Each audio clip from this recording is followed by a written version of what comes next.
Hello students, स्वागत है आप सभी का वोल्केनो आईएएस के इस प्लेटफॉर्म पे। तो स्टूडेंट्स, अगर हम बात करें इस लेक्चर की, तो ये लेक्चर हमारा डेली क्विज का डिस्कशन लेक्चर है, जिसके अंदर हम डेली क्विज जो क्वेश्चंस आपको देते हैं उनका यहाँ पे प्रैक्टिस किया जाता है, उनके बारे में डिस्कस किया जाता है। तो स्टूडेंट्स, इस डेली क्विज के क्वेश्चंस के अंदर आपको स्टैटिक पार्ट से रिलेटेड भी क्वेश्चंस देखने को मिलेंगे। आपको यहीं इस डेली क्विज के अंदर जो करंट अफेयर के अंदर कोई टॉपिक अगर न्यूज़ के अंदर है तो उससे रिलेटेड भी क्वेश्चंस आपको देखने को मिलेगा। तो आप रेगुलरली इस क्विज की प्रैक्टिस कीजिए। रेगुलरली अगर आप प्रैक्टिस करोगे तो आपको कंटिन्यूटी बनी रहेगी। आप अपने जो स्टैटिक और करंट अफेयर का जो सेक्शन है उससे कंटिन्यू टच में रहोगे। तो इसका रेगुलरली प्रैक्टिस कीजिए, डिस्कशन वीडियो को देखिए, नोट डाउन कीजिए और रिवीजन प्रॉपर वे में, रेगुलरली वे में रिवीजन ज़रूर से कीजिए। तो आज का जो डिस्कशन है उसे हम स्टार्ट करते हैं।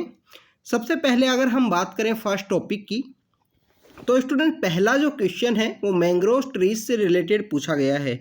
तो स्टूडेंट्स, यहाँ पे पूछा गया है कि जो मैंग्रोव ट्रीज हैं वो सिक्वेस्टर करते हैं more carbon than the tropical rain forest. तो स्टूडेंट्स, इसके बारे में हमने जब कल भी हमारे जो करंट अफेयर का जो सेक्शन है उसके अंदर डिस्कस किया था कि mangrove alliance for the climate जो अभी रिसेंटली क्रिएट किया गया है यूनाइटेड अरब अमीरात का, तो उसी वजह से जो मैंग्रोव ट्री हैं वो कंटिन्यू न्यूज़ के अंदर हैं। वहाँ पे हमने देखा था कि किस तरीके से जो मैंग्रोव ट्रीज हैं वो काफ़ी ज़्यादा इम्पोर्टेंट हैं क्लाइमेट चेंज को यहाँ पे रोकने के लिए, ज़्यादा इनका कार्बन का सिक्वेस्ट्रेशन करते हैं। इसके अलावा स्टूडेंट्स, अगर हम बात करें सभी कंट्रीज़ का यहाँ पे INDC टारगेट है। INDC टारगेट क्या है कि COP21 की मीटिंग हुई थी। INDC टारगेट बेसिकली COP21 की जब मीटिंग हुई थी, COP21 की मीटिंग किस समय में हुई है 2015, और पेरिस के अंदर जो मीटिंग हुई तो उसी मीटिंग के समय में हर एक कंट्री का एक टारगेट था। तो यहाँ पे INDC टारगेट के अंदर इंडिया का भी टारगेट है कि 2.5 से लेकर 3 बिलियन टन हो कार्बन सिंक है एडिशनली वे में यहाँ पे क्रिएट करना है। एडिशनली वे में कार्बन का जो सिंक है वो क्रिएट करना है। उसके लिए मैंग्रोव ट्रीज काफ़ी ज़्यादा इम्पोर्टेंट हैं।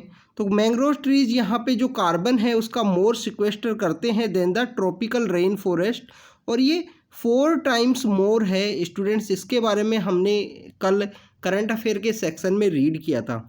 इसके अलावा स्टूडेंट्स, अगर हम बात करें सेकेंड स्टेटमेंट की, तो यहाँ पूछा गया है कि मैंग्रोव ट्रीज हैं इंडिया के अंदर में लीगली प्रोटेक्टेड हैं under the environment protection act 1986। Basically जो मैंग्रोव ट्रीज हैं वो यहाँ पे इनको प्रोटेक्ट किया गया है, लीगली बाउंड किया गया है। कोस्टल रेगुलेशन जोन की जो 2011 के अंदर जो गाइडलाइंस आई थी उनके थ्रू इनको लीगली बाउंड किया गया था। और ओवरऑल ये एक्ट है जो कोस्टल रेगुलेशन जोन है, इन्वायरमेंट प्रोटेक्शन एक्ट के अंडर में आता है। तो इन्वायरमेंट प्रोटेक्शन एक्ट 1986 के थ्रू इनको लीगली प्रोटेक्टेड किया गया है हमारे जो मैंग्रोव फॉरेस्ट हैं। इसके अलावा स्टूडेंट्स, हमने देखा कि जो फॉरेस्ट सर्वे ऑफ इंडिया की जो रिपोर्ट आती है, फॉरेस्ट रिपोर्ट जो होती है, उसके अंदर बताया गया था कि इंडिया की टोटल जोग्राफिकल एरिया का 0.15% जो एरिया है वो यहाँ पे मैंग्रोव फॉरेस्ट के द्वारा कवर किया गया है।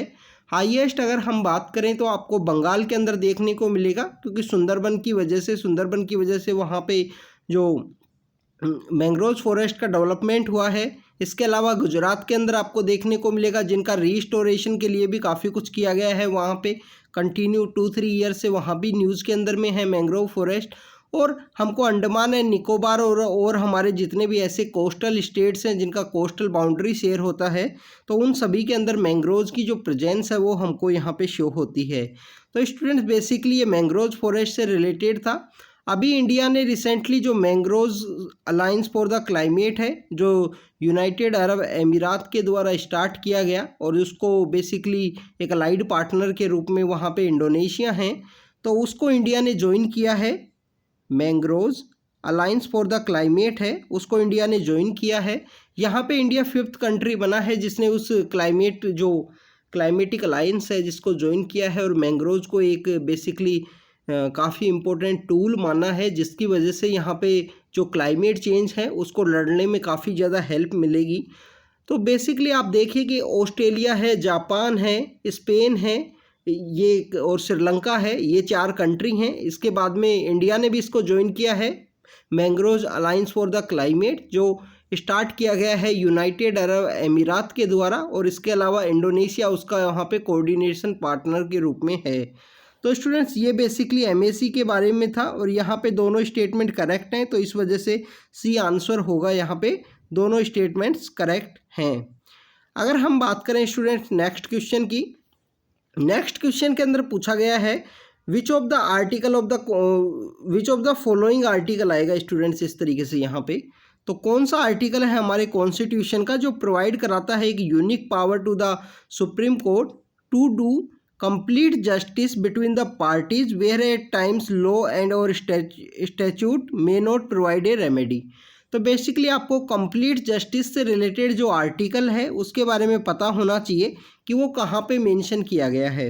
आप देखें कि हम देखें अगर आर्टिकल 130 है, आर्टिकल 130 क्या बताता है कि जो सीटिंग है, जो हमारा सुप्रीम कोर्ट है उसका जो सीट होगा वो कहाँ होगा। तो अभी तो प्रेजेंटली हमारा जो सुप्रीम कोर्ट की जो सीट है वो दिल्ली के अंदर है। यहाँ पे आप देखिए कि कंटिन्यू यहाँ डिमांड रेज की जाती है हमारे जो सदर्न इंडिया के स्टेट हैं, नॉर्थ ईस्ट के जो स्टेट्स हैं उनके द्वारा, कि दिल्ली के अंदर सुप्रीम कोर्ट की जो मेन बेंच होने की वजह से आपको यहाँ देखने को मिलेगा कि उन लोगों के लिए एक्सेसिबल नहीं है। तो ऐसा बोला जाता है कि कुछ ना कुछ बेंचेज हैं, जैसे हाई कोर्ट्स के अंदर आपको देखने को मिलती हैं, उसी तरीके से कुछ बेंचेज हैं जिनको सभी कुछ मेजर जो मेट्रो सिटीज़ हैं जो हमारे चारों एरियाज़ के अंदर जिनको डेवलप किया गया है, तो उनके अंदर में यहाँ पे बेसिकली स्टार्ट करनी चाहिए। आर्टिकल 143 किससे रिलेटेड है? एडवाइस से रिलेटेड, सुप्रीम कोर्ट का जो एडवाइस है उससे रिलेटेड है। 148 किससे रिलेटेड है? 148 यहाँ पे कैग से रिलेटेड है, कंट्रोलर एंड ऑडिटर जनरल। तो यहाँ पे आर्टिकल 142 जो आर्टिकल है, 142 जो आर्टिकल है वो कंप्लीट जस्टिस से रिलेटेड है।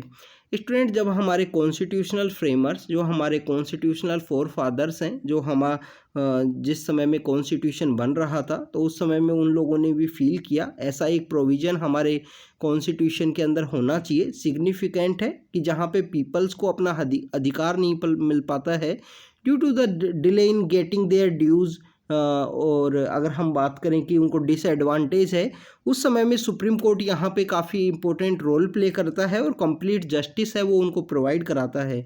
अगर हम इसके अंदर बात करें union carbide versus union of India case है। यूनियन कार्बाइड बेसिकली एक कंपनी थी जिसके द्वारा वहाँ पे भोपाल गैस ट्रेजेडी होता है और वहाँ पे गैस का लीकेज होता है।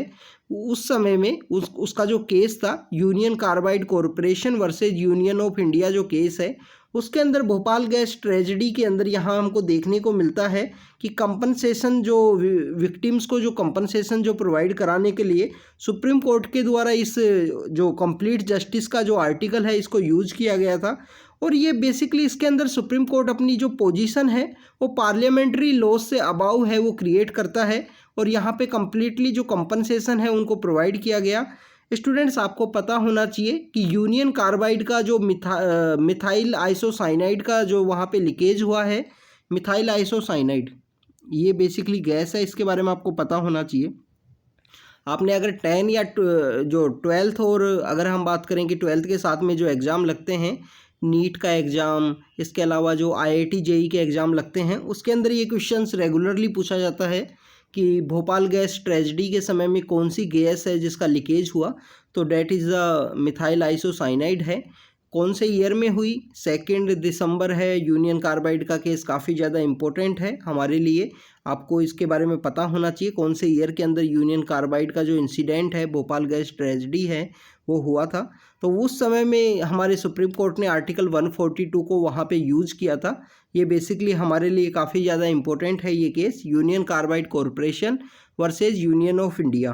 तो कंप्लीट जस्टिस बेसिकली अभी रिसेंटली हमारे एक्स जो पीएम हैं, फॉर्मर पीएम है जिनका असैसिनेशन किया, तो उनके जो असैसिनेशन से रिलेटेड जो लोग थे उनको रिलीज़ किया गया है, उस समय में ये न्यूज़ के अंदर है। इसके अलावा स्टूडेंट्स अगर हम बात करें नेक्स्ट क्वेश्चन की, नेक्स्ट क्वेश्चन आसियान से रिलेटेड है। Association of south east Asian Nations के बारे में बात की गई है। स्टूडेंट्स आसियान की अगर हम बात करें 1967 के समय में ये स्टार्ट किया गया। टोटल 10 कंट्री हैं आसियान के अंदर में। आप देखिए कि 2000 जो बेसिकली हम बात करें कि 2018 के समय में हमारी जो 26 जनवरी का जो हमारा फेस्टिवल होता है रिपब्लिक डे का, तो रिपब्लिक डे की परेड के समय में आप देखिए कि उस समय में कोई फॉरेन डिग्नेटरी है उसको इनवाइट किया जाता है। तो 2018 की जो परेड थी, हमारा जो रिपब्लिक डे का सेलिब्रेशन था, उस समय में इंडिया के द्वारा इन आसियान कंट्रीज़ को इनवाइट किया गया था। सभी जो 10 कंट्रीज़ हैं इनके जो हेड ऑफ़ द स्टेट हैं वो विजिट किए थे इंडिया के अंदर में रिपब्लिक डे के सेलिब्रेशन के समय में। तो 10 कंट्री हैं, इनके बारे में आपको पता होना चाहिए कि 10 कौन कौन से कंट्री हैं। इसको याद करने का एक ट्रिक है स्टूडेंट्स, MBBS PTV LIC। तो बेसिकली आप इन वर्ड्स को एक बार याद कर लीजिए, आपको बेसिकली याद होगा। एम से यहाँ पे अगर हम बात करें मलेशिया है।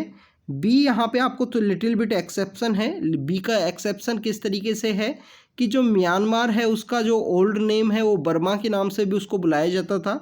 तो बी बेसिकली यहाँ पे म्यांमार को शो करता है।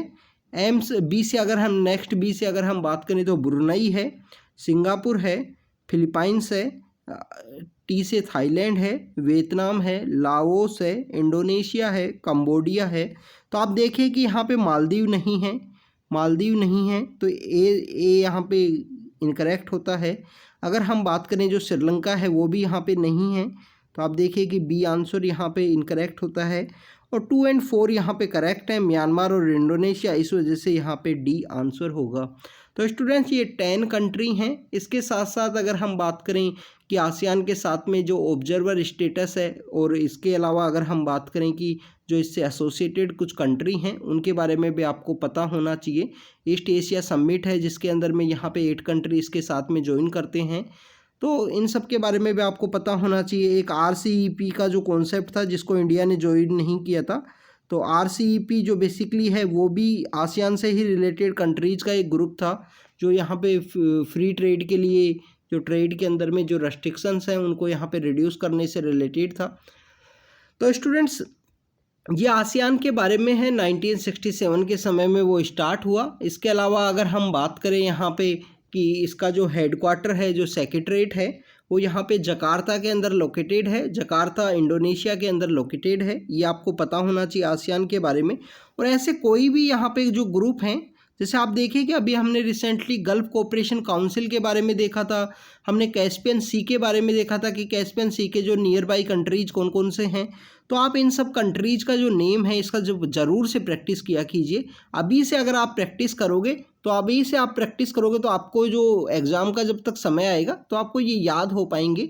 और इसी तरीके से स्टूडेंट प्रिपरेशन की जाती है कि कंटिन्यू प्रैक्टिस रखिए आप अपनी। अगर हम बात करें स्टूडेंट्स नेक्स्ट क्वेश्चन की, तो ये यहाँ पे पूछा गया है स्टैचू से रिलेटेड और उससे एसोसिएटेड जो स्टेट्स हैं वहाँ से रिलेटेड क्वेश्चन पूछा गया है। तो यहाँ पे बताया गया है स्टैचू ऑफ प्रोस्पेरिटी, जिसका रिसेंटली हमारे ऑनरेबल PM के द्वारा इनॉग्रेशन किया गया है। स्टैचू ऑफ अगर हम बात करें प्रोस्पेरिटी, तो यहाँ पे स्टैचू ऑफ प्रोस्पेरिटी किन से एसोसिएटेड है ये भी आपको पता होना चाहिए। तो basically statue of prosperity associated है जो हमारे श्री नाडा प्रभु केम्पा गोंडा जो हैं उनसे रिलेटेड है। और ये बेसिकली वो पर्सन है जिन्होंने जो बेंगलोर का जो इस्टेब्लिशमेंट किया, ये विजयनगर से रिलेटेड थे। तो श्री नाडा प्रभु केम्पा गौड़ा जो हैं वो यहाँ एसोसिएटेड हैं स्टैचू ऑफ प्रोस्पेरिटी से रिलेटेड। तो इनके द्वारा यहाँ पे बेंगलोर जो है उसका इस्टेब्लिशमेंट किया गया। ये यहाँ पे जो विजयनगरा डायनेस्टी है, विजयनगरा जो एम्पायर है उसी से एसोसिएटेड थे। तो यहाँ पे कर्नाटका के अंदर ये आएंगे। स्टैचू ऑफ यूनिटी आपको पता होना चाहिए। स्टैचू ऑफ यूनिटी किससे रिलेटेड है? सरदार पटेल से रिलेटेड। और केवड़िया के अंदर जो गुजरात के अंदर इसका यूनिटी है वो क्रिएट किया गया है। स्टैचू ऑफ पीस की अगर हम बात करें स्टूडेंट्स, ये राजस्थान के अंदर है स्टैचू ऑफ पीस। और स्टैचू ऑफ पीस बेसिकली एक जैन जो सेंट हैं उनसे रिलेटेड है। तो जैन सेंट हैं जिनका नाम है श्री विजय समथिंग उनका नाम है, कंप्लीट मेरे को नाम याद नहीं है इस समय में स्टूडेंट। श्री विजय सूरी सागर जी महाराज हैं, इस तरीके से नाम है। तो वो जैन सेंट हैं, उनसे रिलेटेड है statue of peace. Students UP PCS Uttar Pradesh का PCS का एग्ज़ाम होता है। UP PCS का 2021 के समय जो पेपर आया था उसके अंदर ये क्वेश्चन पूछा गया था, स्टैचू ऑफ पीस कहाँ पे लोकेटेड है। तो आपको इस तरीके से जो PCS के एग्ज़ाम होते हैं उनमें भी ये पता होना चाहिए। ये लास्ट ईयर ही इसको इस्टेब्लिश किया गया है ऑनरेबल हमारे PM के द्वारा। तो एक जैन मोंक है, उनसे रिलेटेड है। तो यहाँ पे जो तीनों जो एसोसिएटेड हैं, तीनों करेक्ट हैं, तीनों उनके स्टेट के साथ में। तो यहाँ पे सी आंसर होगा। इसके अलावा स्टूडेंट्स आपके लिए एक इम्पोर्टेंट इन्फॉर्मेशन है कि आज की जो डेट है वो है नवंबर 12। तो 12 नवंबर का दिन है। तो 12 नवंबर को बेसिकली आप देखिए कि आज का जो दिन है पब्लिक सर्विस ब्रॉडकास्टिंग डे के रूप में सेलिब्रेट किया जाता है। आज ही के दिन हमारे जो महात्मा गांधी जी हैं उन्होंने ब्रॉडकास्टिंग के थ्रू जो हमारे पार्टीशन के बाद में पाकिस्तान से जो लोग आए थे उन माइग्रेंट्स लोगों से यहाँ पे बेसिकली मन की बात की थी, उस समय की वहाँ पे उनसे बात किया था। उस समय में उन लोगों को कुरुक्षेत्र के अंदर जो टेम्परेरी रूप से रखा गया था, जो कैंप्स जो थे वहाँ पे। तो स्टूडेंट्स ये बेसिकली आपको कुछ ऐसे ही लिटिल बिट इन्फॉर्मेशन थी 12 नवंबर से रिलेटेड। तो आज के जो डिस्कशन में हमने देखा स्टैच्यूज से रिलेटेड कि उनका कौन कौन से स्टैच्यू हैं। प्रॉस्पेरिटी जो बेसिकली बेंगलोर के जो यहाँ पे फाउंडर हैं उनसे रिलेटेड है। और अगर हम बात करें कि हमने आसियान कंट्रीज़ के बारे में देखा जो 10 कंट्री हैं, MBBS, PTV and LIC, Laos, Indonesia, Cambodia, और फिलीपाइंस है, थाईलैंड है, और वियतनाम है, मलेशिया, ब्रुनई, B से जो बर्मा है, बर्मा मीन्स द म्यांमार, और S से सिंगापुर है। इसके अलावा स्टूडेंट्स हमने कंप्लीट जस्टिस के बारे में, यूनियन कार्बाइड का जो केस है उसके बारे में देखा, आर्टिकल 142। और हमने यहाँ पे देखा कि मैंग्रोव ट्रीज़ हैं वो यहाँ पे सिक्वेस्टर करते हैं more carbon than the tropical rain forest से। और इसके अलावा मैंग्रोव्स को इन्वायरमेंट प्रोटेक्शन एक्ट के थ्रू यहाँ लीगली प्रोटेक्टेड किया गया है। दोनों स्टेटमेंट करेक्ट हैं।